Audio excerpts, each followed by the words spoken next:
بسم اللہ الرحمن الرحیم۔ تعلیم الصرف۔ آج ہم محموز کے قواعد میں سے 5واں قاعدہ یاسالو کا قاعدہ پڑھیں گے۔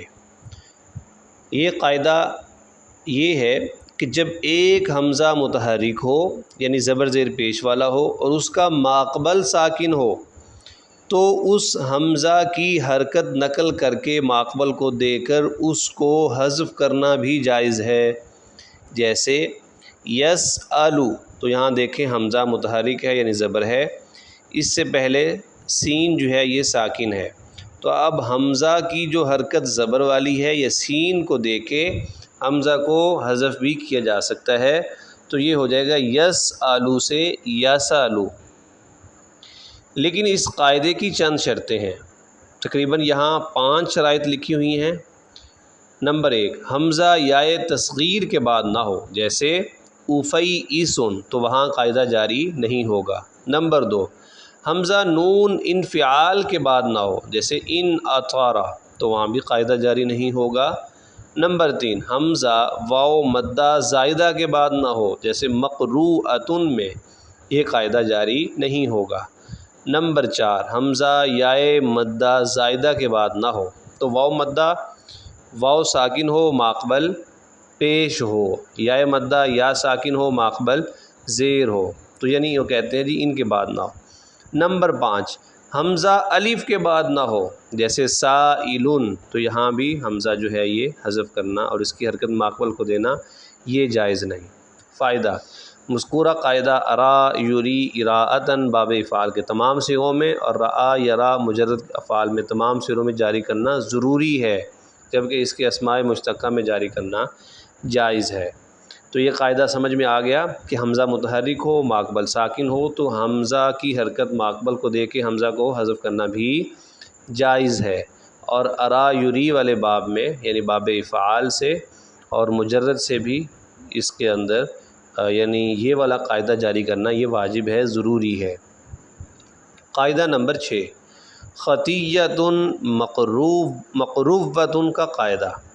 جب کلمے میں ایک حمزہ متحرک ہو اور اس کا ماقبل یائے تصغیر ہو، جیسے اوپر ہم نے پڑھا ہے، تو اوپر والا تو قاعدہ وہاں جاری نہیں ہوگا، یا پھر واو مدہ زائدہ ہو یا مدہ زائدہ ہو، تو پھر کیا کریں گے؟ تو حمزہ کو اس حروف سے بدل کر ادغام کرنا جائز ہے۔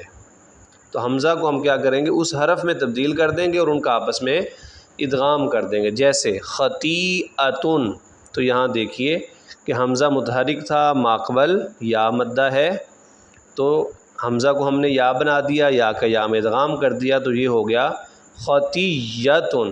پہلے تھا خطیئتن، تو یا بنایا تو یہ ہو گیا خطیئتن، پھر یا کا یا میں ادغام کیا تو یہ ہو گیا خطیئتن۔ ایسے ہی مقروءۃن، تو یہ واو مدہ کی مثال ہے، تو یہ ہو گیا مقرووۃن، حمزہ کو واو بنا دیا، واو کو واو میں ادغام کر دیا۔ ایسے ہی افیئسن، تو یہ ہے تصغیر کی مثال یا تصغیر کی، تو یہ ہو جائے گا افیئسن۔ جی اس کے بعد ہے جی قاعدہ نمبر 7، سوالن اور میرن کا قاعدہ۔ جب ایک حمزہ مفتوح ہو یعنی زبر والا ہو اور اس کا ماقبل مکسور ہو یا مضموم ہو، تو اس حمزہ کی حرکت ماقبل کی حرکت کے موافق حرف علت سے بدلنا بھی جائز ہے، جیسے سوالن سے سؤالن سے سوالن، ایسے ہی میارن سے میارن، تو ماقبل حرکت میں زیر تھی میم میں، تو حمزہ کو یا بنا دیا، اس سے پہلے زبر سؤالن میں اس سے پہلے دیکھیے پیش ہے تو واو بنا دیا، تو یعنی ماقبل والی حرکت کے مطابق حرف علت سے بدل کر ہم اس کو تبدیل بھی کر سکتے ہیں۔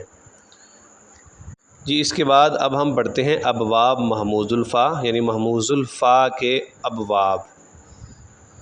نمبر 1 ہے جی باب نصر ینصر سے اکلا یاکل اکلن، تو اس سے آپ صرف صغیر پڑھ سکتے ہیں۔ ایسے ہی ضرب یضرب سے آفاک یافک افکن، باب سامع یسمع سے آذین یاذن اذنا، باب فتح یفتح سے ہے الہ یالہ الوہیتن۔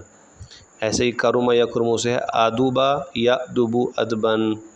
ثلاثی مزید فی کے جو ابواب ہیں ان میں باب افعال سے آمن یومن ایمانا، باب تفعیل سے اثر یؤثر تاثیرا، باب مفاعلہ سے آخذ یؤاخذ مواخذۃ، باب تفاعل سے تأخر یتأخر تأخرا، باب تفاعل سے تآلف یتآلف تألفا، باب افتعال سے ہے ایتمر یأتمر ایتمارا، باب استفعال سے استأذن یستأذن استئذانا، باب انفعال سے انعطر ینعطر انعطارا۔ تو یہ جو ہم نے محموز کے قواعد پڑھے ہیں تو ان سب ابواب میں جاری ہوں گے، اور ان سے صرف صغیر بھی کیجئے تاکہ استعداد کے اندر اور ہمیں عربی سمجھنے کے اندر ہمارے مزید اضافہ ہو۔ جزاکم اللہ خیرا۔